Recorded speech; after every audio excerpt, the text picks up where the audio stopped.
जिनाणम ओम नमो जिनाणम ओम नमो जिनाणम।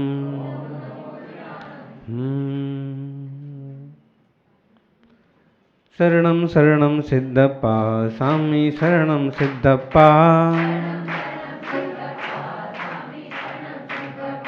शरणं शरणं सिद्धप्पा स्वामी शरणं सिद्धप्पा।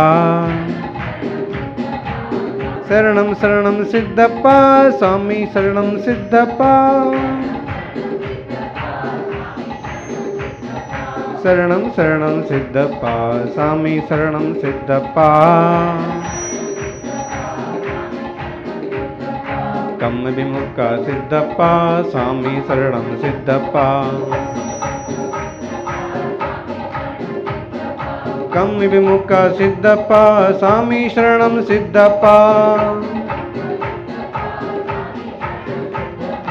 कम्म विमुक्ता सिद्धप्पा स्वामी शरणं सिद्धप्पा।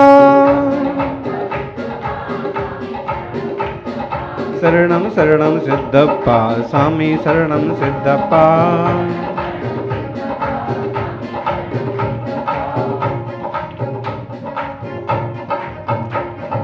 अट्ठगुणड्ढा सिद्धप्पा स्वामी शरणं सिद्धप्पा। अट्ठगुणड्ढा सिद्धप्पा स्वामी शरणं सिद्धप्पा।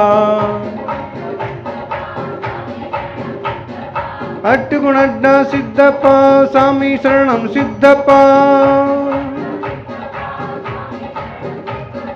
शरणं शरणं सिद्धप्पा स्वामी शरणं सिद्धप्पा। शरणं शरणं सिद्धप्पा स्वामी शरणं सिद्धप्पा। शरणं शरणं सिद्धप्पा स्वामी शरणं सिद्धप्पा। शरणं शरणं सिद्धप्पा स्वामी शरणं सिद्धप्पा। शरणं शरणं सिद्धप्पा स्वामी शरणं सिद्धप्पा। शरणं शरणं सिद्धप्पा स्वामी शरणं सिद्धप्पा।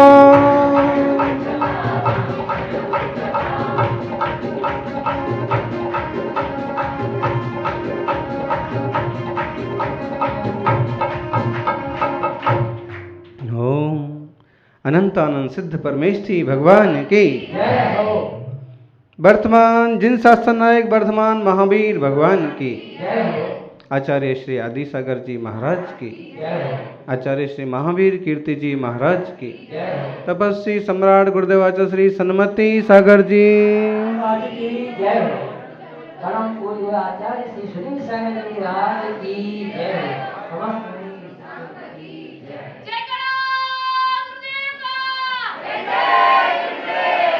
विघन बन दहन दो अघन घन पौन हो।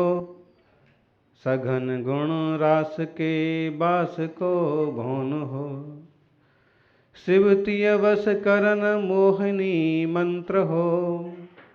कर्म क्षयकार बेताल के यंत्र हो। सिद्धों की आराधना में कहा जो कम्म विमुक्ता सिद्धप्पा 8 कर्मों से रहित हैं सिद्ध ऐसे सिद्धात्मा। और 8 गुणड्ढा सिद्धप्पा 8 गुणों से भरे हुए हैं ऐसे सिद्ध।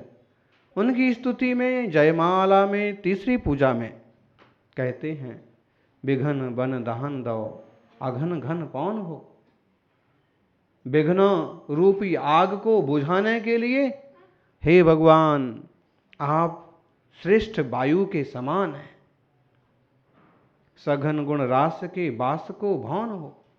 ढेर सारे गुणों के स्वामी हो। गुणों के भंडार हो। गुणों के घर हो। शिवतीय वश करन मोहिनी मंत्र हो। अगर कोई जीव मोक्ष मार्ग चाहता है मुक्ति चाहता है तो वह केवल आपकी सेवा भक्ति करे तो भी मोक्ष रूपी लक्ष्मी उसके बस में हो जाए। कर्म क्षयकार बेताल के यंत्र हो। और कर्म को क्षय करने के लिए बेताल के यंत्र के समान हो। विक्रम बेताल हैं बेताल मतलब एक तरह का जादू। और कैसे हैं? कोटि थित क्लेश को मेटी शिव कर रहो, उपल की नकल हो अचल एक थल रहो, स्वप्न में हूँ निज अर्थ को पावहीं, जे महा खलन तुम ध्यान धरी ध्यावहीं। कोटि क्लेश को मिटा करके आप मोक्ष में पधारे हैं और अब आपका शरीर हमारे जैसा नहीं रह गया है। उपल की नकल, उपल की नकल मतलब जैसे हमने पत्थर पर मूर्ति खोद दी, लकीर खोद दी। कभी आप श्री गिरनार जी गए हों और आपने गौर किया हो कि पहले ही टोंक पर चढ़ते चढ़ते लगभग 3500 सीढ़ी जब चढ़ जाते हैं, है ना, 3500, हाँ 3000 सीढ़ी चढ़ जाते हैं, तो वहाँ पहाड़ में एक सुंदर छोटी सी प्राचीन मूर्ति खुदी हुई है, लेकिन नाक वगैरह उसकी मिट गई, फिर भी अपने आप में आकृति बहुत साफ सुथरी दिखती। और आगे जाएंगे तो मंदिर जी में तो भगवान विराजे हैं, लेकिन उसी मंदिर से 25 से एक सीढ़ी उतर करके एक छोटा सा और मंदिर है, उसमें भी पहाड़ में ही खुदी हुई 2 जिनबिंब हैं। और फिर अगर आप दूसरी तीसरी टोंक के पार जाते हैं तो तीसरी टोंक से उतरते वक्त फिर पहाड़ में एक छोटी सी मूर्ति खुदी है पार्श्वनाथ की, लेकिन वो कुछ ज़्यादा घिस गई है, लेकिन वो सीढ़ियों से 4 कदम ऊपर चढ़ के आप उसके पांव छू सकते। फिर चौथी टोंक पर जाएंगे तो चौथी टोंक पर तो प्राचीन चरण है और वैसी ही मूर्ति खुदी हुई है जैसी 5वीं टोंक पर खुदी हुई, साफ सुथरी। हम तो पहुंचे चौथी टोंक पर, श्रावक भी साथ थे, और आप भाग्य देखिए उस श्रावक का और हमारे अभिषेक देखने का सौभाग्य कि वहां कोई पहले से पानी से भरा हुआ नारियल चढ़ा के गया था। और श्रावक बोल रहा है कि अभिषेक करना है, पानी। अरे मैंने कहा पानी कहाँ ढूंढते हो हैं? उसने नारियल उठाया और नारियल फोड़ा, उससे ढेर सारा पानी निकला, भगवान का पूरा जलाभिषेक हो गया।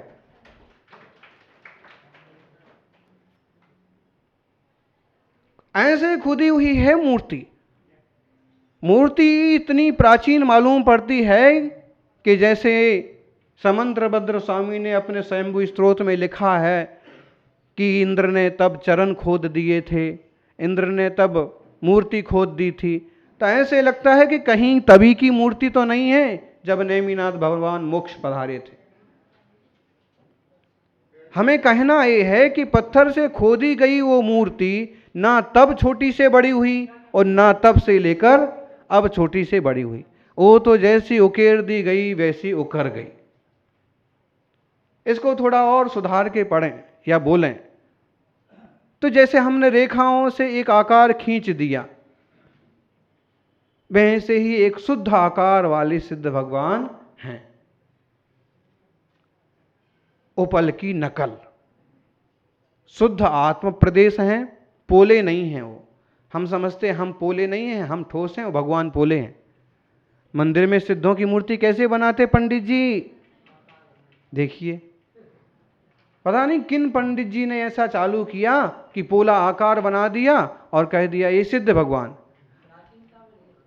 सिद्ध भगवान पोले नहीं है, क्योंकि उनने ये सोचा होगा कि लोग ऐसे समझ लें कि ये ऐसे आकृति है, ऐसे शुद्ध आत्मा प्रदेश हैं सिद्धों के, लेकिन लोग उससे उल्टा ही समझ लेंगे कि सिद्ध भगवान पोले हैं। पोले नहीं हैं, वो आत्मा प्रदेश शुद्ध हो गए हैं, संघट्ट हो गए हैं, एक जैसे हो गए हैं, और अब वो अमूर्तिक हैं, शुद्ध हैं, इसलिए किसी से बाधित नहीं होंगे, पकड़े नहीं जाएंगे, हमारे जैसा शरीर नहीं है, कोई तकलीफ नहीं है, शुद्ध आत्मा के प्रदेश प्रदेश ही हैं। इसलिए कहा कि उपल की नकल, वो पत्थर के नहीं है, लेकिन जो चैतन्य धातु है, अपना शुद्ध स्वभाव है, उसी के हैं, और अब उनमें कोई परिवर्तन नहीं हो सकता। उत्पाद वे ध्रुवपना उनमें भी है, लेकिन भी अपने स्वभाव को छोड़ते नहीं हैं, शुद्ध शुद्ध दशाओं में ही परिणमन करते हैं। समझ में आ रहा है विनोद कुमार रजावत? इधर राजावत हैं बस। समझो, सिद्ध भगवान हमारे ही बीच में से कोई जीव शुद्ध हो गए हैं, आज उनकी संख्या अनंतों में है। महावीर स्वामी को हम बोल देते हैं, राम को बोल देते हैं, कि हनुमान को, कि सभी सिद्ध हो गए। तब जो नाम हमें मालूम पड़ गए सो बोल देते हैं, और नहीं तो वे हमारे जैसे कोई जीव थे, लेकिन सम्यक पुरुषार्थ करके आज शुद्ध आत्मा प्रदेश वाले बचे हैं, और हम शरीर वाले हैं। इस शरीर में रह के हमने कुछ अच्छा किया, इस शरीर से पार होने कोई रास्ता ढूंढा, तो 2 4 10 भाव में बेड़ा पार हो जाएगा। नहीं तो ऐसे ही शरीर मिलते रहेंगे, कभी मनुष्य, कभी जानवर, कभी कुत्ता बिल्ली। ज्ञानी यह जीव ही तो नाना पर्यायों में परिभ्रमण करता है। स्वप्न में भी वे भगवान खलों के ध्यान में नहीं आते। जिन लोगों में खूब कसाएं भरी हैं, उनके ध्यान में कहां से आएंगे? कसाय वाला व्यक्ति तो यहां भगवान की मूर्ति के पास तक नहीं आएगा, उसके ध्यान में भगवान का आना तो दूर की बात। जो अभिमान में भरा है, क्या ऐसे छोटे छोटे विधान तो मैं 10 करा लूंगा, हैं? उन्हें तो मेरे को बोला भी नहीं, बुलाया भी नहीं, और बोला तो ऐसे रास्ते चल दे, बोल दिया साहब आ जाना, है कोई निमंत्रण होता है? अब बताओ, ऐसा कसाया विष्ट जीव को आप कैसे धर्म से जोड़ सकते हो? ऐसे तो मैं 10 करा लूंगा। तुम 10 करा लोगे, लेकिन तुम्हें एक के फल की भी प्राप्ति होने वाली नहीं है। तुम कसाय में बोल रहे हो। ऐसे अभिषेक तो मैं 10 कर लूंगा, ऐसे आहार दान तो मैं 100 कर लूंगा। नहीं, उसकी कीमत नहीं है। कीमत है आपकी निष्कसायता की। हैं? हमें तो इशारा भी मिल गया, सूचना मिल गई कि मंदिर जी में महाविधान हो रहा है। अहो सौभाग्य! नंदीश्वर तो देवता जाते, हम जा नहीं सकते। शत्रुंजय भी बार बार जाने का कोई अवसर नहीं पड़ता, हिम्मत नहीं बनती। यहाँ गांव में, शहर में, मंदिर जी में, भाव नगर में भाववान आत्माओं ने विधान रचाया है। चलो अपन भी चलते। आप देख लो, रोज रोज आपके साधर्मी भाई बहनें बढ़ते जा रहे, और आपको अब बड़ा हाल अलग से बनाना पड़ेगा।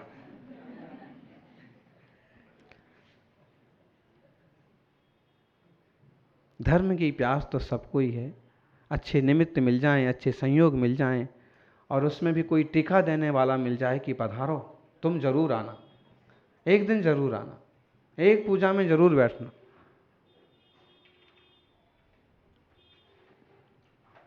और जैसे वो एक बार स्वाद आया ना,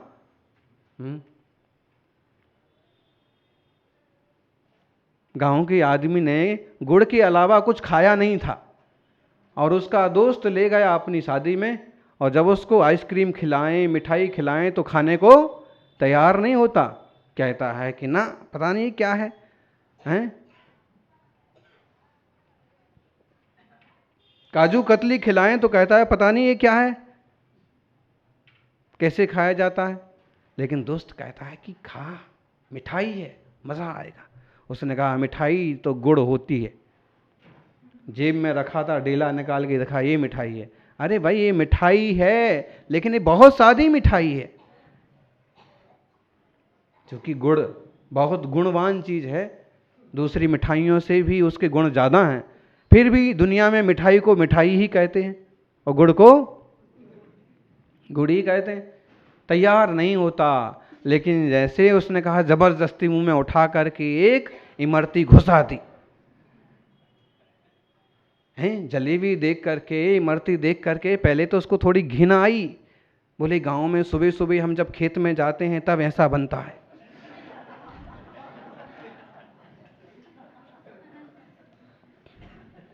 और जब उसको मिठाई जलेबी खिलाई ना, तो वो तो चाटता रह गया।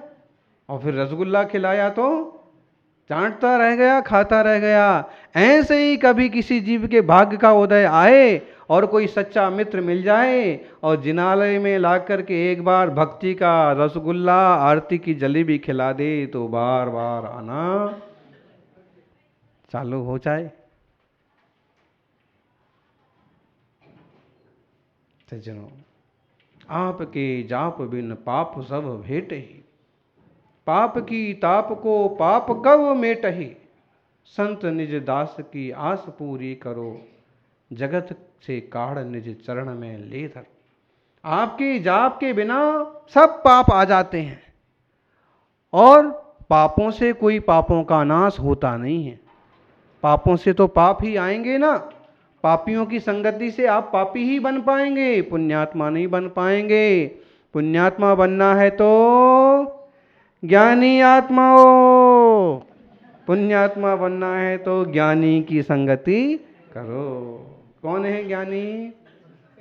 है? अरे तुम लोग उधर उंगली दिखाते हो, आप लोग ज्ञानी नहीं हो? ये दुनिया में एक ही ज्ञानी है क्या?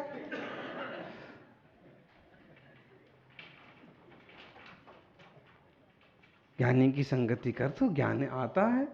देखिए, ऐसे एक गाथा कहिए, अनुष्टुप कहिए, लिखा कि णाणादो कसायो नत्थी, जप्पादो नत्थी पावगम, मोणादो कलहो नत्थी, नत्थी जागर दो भयम। नाणादो कसायो नत्थी, ज्ञान हो गया तो कसाएं ज़्यादा होती नहीं। जीव अपने को संभाल लेता है। क्या विकार का गुस्सा करना, क्या विकार का लोभ करना, क्या विकार में किसी को हीन समझना, वो संभाल लेता है, सावधान रहता है। ज्ञान है ना, ज्ञान दीपक जल रहा है तो ज्ञान से कसाएं नहीं होती। और जप्पा दो नत्थी पाप गम, जाप से पाप नहीं होते। जाप करोगे पाप भगेंगे। जाप करेंगे, आप जाप करेंगे तो पाप भगेंगे। पंडित जी रोज कहते हैं सभी 6 बजे सुबह आकर के जाप करना। मालूम पड़ा कि पंडित जी जब आए तब वहाँ कोई नहीं है बैठने वाला, क्योंकि 6 बजे बहुत जल्दी होता है। हैं? जिन लोगों को 8 बजे उठने की आदत है, तुम उनको 5 बजे उठाओगे तो कैसे काम चलेगा?